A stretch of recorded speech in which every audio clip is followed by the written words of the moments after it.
The news is always investigating after a convicted felon slips out of his GPS ankle bracelet, duping parole officers. Police were staking out this house on Stewart Street. A GPS ankle monitor showed the parolee, convicted felon Brian Carver, inside the house. But then they say they saw him pull up in a car.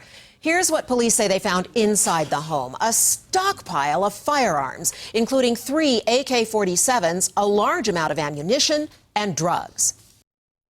I see all these police officers walking out with all these weapons. I was like, shocked.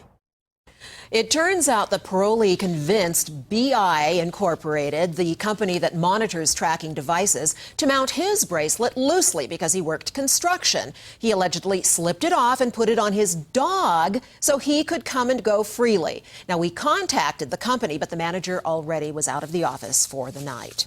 A bullet hole marks the house where a toddler shot himself. The shooting happened yesterday morning in Fountain. A neighbor tells our ABC affiliate that the mother was caring for another baby when the 3-year-old boy shot himself. Police say the mom didn't see how the boy was able to get the .40 caliber semi-automatic weapon, which was in the master bedroom. The toddler was in surgery most of yesterday, but is expected to recover. Police are investigating, and the parents could face charges. We're covering the state capitol for you this morning. A bill to lower the cost of going to college for undocumented immigrants gets its first vote. The so-called DREAM Act would allow undocumented students who grew up here in Colorado to go to college paying in-state tuition. Last year, the bill failed, but Democrats say they have enough votes now to advance it following a hearing at 1:30 this afternoon. The civil unions bill is one step closer to becoming law this morning. It's now approved by the Senate Judiciary Committee.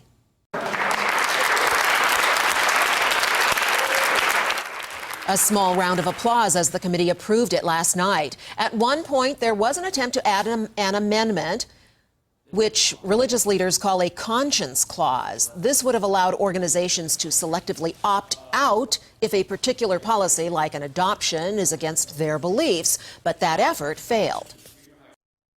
The birth parents who place with us are seeking to place in a family setting with a mother and a father. And birth parents do have a say. Offering up amendments to the bill that say, well, in certain circumstances you can discriminate and refuse to serve people, that goes completely against the grain of what we're trying to accomplish here.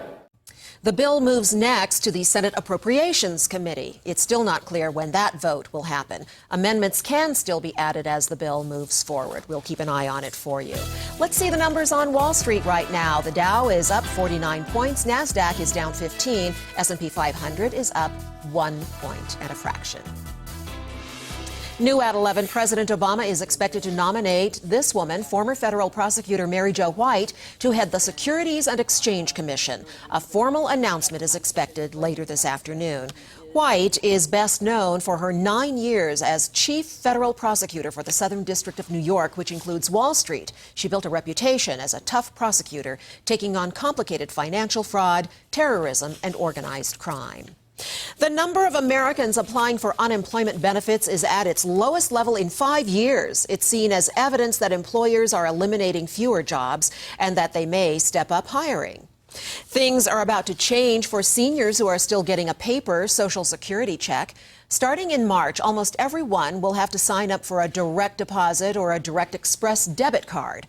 Roughly 5 million people still receive paper checks. Some seniors born before May 1, 1921 still can receive paper checks if they choose.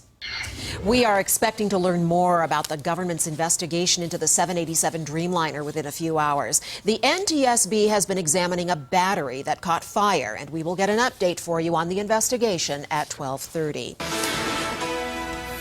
New numbers show just how bad the flu outbreak is in Colorado. The State Department of Public Health reports nearly 120 new flu cases here. So far, 789 people have been hospitalized with the flu since October. 5 children have died. The most recent case was in Huerfano County. Women are catching up to men, and not in a good way. Lung cancer risk is now higher for women than ever before. Relatively speaking, more women are smoking, and they're starting to smoke at a younger age.